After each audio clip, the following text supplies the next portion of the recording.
दरम्यान अजित पवार यांनी बारामतीमधून निवडणूक लढवावी, नाहीतर बारामतीचा विहार होईल अशी प्रतिक्रिया काही कार्यकर्त्यांनी दिलेली आहे। त्यांच्याशी बातचीत केलेली आहे आमचे प्रतिनिधी जयदीप भगत यांनी। बारामती विधानसभा मतदारसंघातून जय पवार उभा राहणार असल्याचं एक सूचक वक्तव्य उपमुख्यमंत्री अजित पवारांनी केलेले। आपल्यासोबत बारामतीतले कार्यकर्ते आहेत, आपण त्यांच्या भावना जाणून घ्या। काय नेमक्या तुमच्या भावना आहेत? कार्यकर्त्यांची खरंच इच्छा आहे का जय पवारांनी उभं राहावं?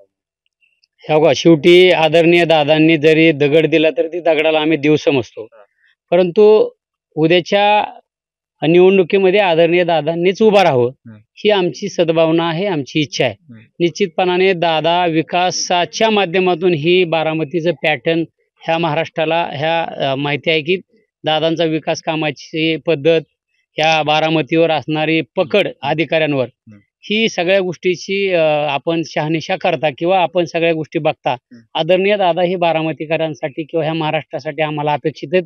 उद्या आम्हाला दादांना भावी मुख्यमंत्री म्हणून बघायचे, त्यासाठी आम्ही निश्चितपणाने सर्व कार्यकर्ते ताकदीनिशी दादांच्या बरोबर काम करू। तुम्ही काय सांगाल, जय पवारांना उमेदवारी द्यावी की अजित पवारांनीच लढावं? तुमची इच्छा काय? आमची सगळी कार्यकर्त्यांची इच्छा आहे की स्वतः अजितदादा जर उभं राहिले ना, कारण पहिल्यापासून आपण महाराष्ट्राचा बघता किंवा बारामतीचा बघता, सर्व विकासाचा जे काम केलं जातं हे दादांच्या मार्फत सर्व आमदार त्यांचं अनुकरण करतात की दादा कशी, दादाची कामाची पद्धत कशी किंवा दादा काय करतात।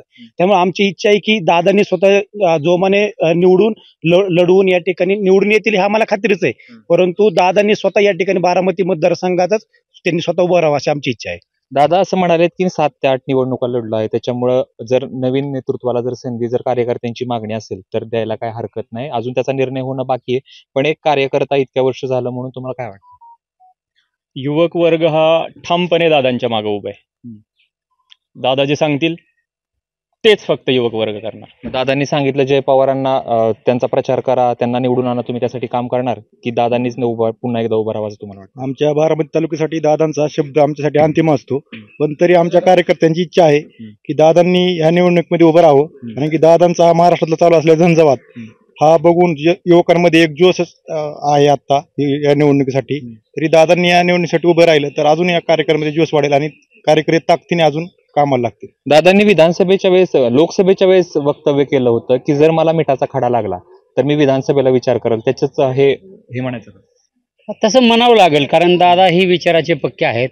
परंतु आमची आग्रहाची विनंती बारामतीकरांच्या सर्व मतदार बांधवांची की दादांनी तो निर्णय नाही घ्यावा, कारण अनेक वर्षापासून दादांनी ह्या बारामतीसाठी काय नाही केलं हा आमचा प्रश्न आहे। भरपूर दादांनी केलं, दादा जर ह्या बारामतीमध्ये उद्या नसतील तर ह्या बारामतीचं बिहार झाल्याशिवाय राहणार नाही, हे निश्चितपणाने आपल्याला मान्य करावं लागेल। जय पवारांच्या उमेदवारीची चर्चा कुठून सुरू झाली असं तुम्हाला वाटतं?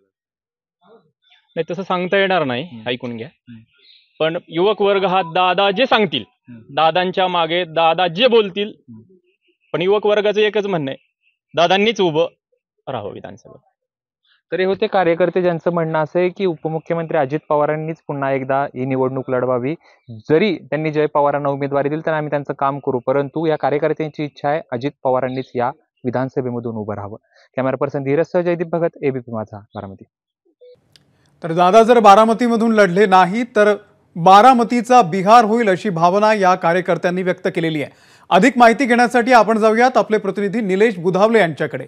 निलेश, अजित पवार जर बारामतीमधून लढले नाही तर ते दुसऱ्या मतदारसंघामधून लढू शकतात का, आणि जर लढत असतील तर त्यांच्यासाठी कोणता मतदारसंघ सेफ असेल? अमोल, आपण जर पाहिलं तर सुरुवातीला लोकसभा निवडणुकींच्या वेळे देखील अशाच पद्धतीची परिस्थिती निर्माण झाल्याचं पाहायला मिळालं होतं। सुनेत्रा वहिनी रिंगणात नसणार अशा पद्धतीची सातत्यानं चर्चा असायची, मात्र ऐनवेळी पार्लमेंटरी बोर्डानं निर्णय घेतला आणि सुनेत्रा पवारांना निवडणूक लढवावी लागली अशी प्रतिक्रिया एबीपी माझ्याशी बोलताना काही दिवसांपूर्वीच अजित पवारांना दिली होती।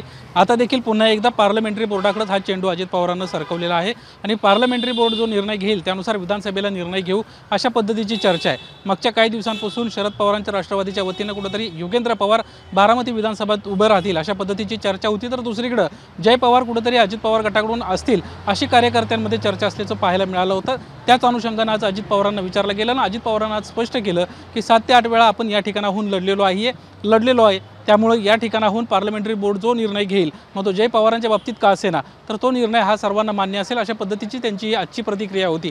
त्यामुळे अजित पवार जर बारामतीतून लढणार नसतील तर ते कुठून लढतील, हा ज्यावेळेस गोष्टीचा विचार करायला गेला त्यावेळेस या संदर्भानं 2 दिवसांपूर्वी रोहित पवारांनी जे ट्विट केले ते अतिशय महत्त्वाचं आहे। कुठंतरी जामखेड विधानसभा मतदारसंघामध्ये अजित पवारांवर लढण्यासाठी दबाव तर नाही ना, अशा पद्धतीचं ते ट्विट आहे आणि त्यामुळेच कुठंतरी अजित पवार जामखेड विधानसभेसाठी चाचपणी करत तर नाहीत ना, अशी एक शक्यता वर्तवण्यात येते। कारण पवार कुटुंबियातलेच हे सर्व मंडळी आहेत, रोहित पवार असो, जय पवार असतील, अजित पवार असतील, आणि कुठं नाही म्हटलं तरी चर्चा ज्या आहेत त्या इथून तिथून एकमेकांना समजत असतात। त्यामुळे कुठंतरी या संदर्भातला अजित पवारांच्या गटात सुरू असलेला एक काही आढावा जो आहे तो कुठंतरी रोहित पवारांना त्याचा कानोसा लागला नाही ना, अशी देखील एक शक्यता या निमित्तानं वर्तवण्यात येते आणि रोहित पवारांचं हे ट्विट जे आहे हे या निमित्तानं आता पुन्हा एकदा चर्चेत आले। बरं, धन्यवाद निलेश दिलेल्या या संपूर्ण माहितीबद्दल। एबीपी माझा, उघडा डोळे बघा नीट।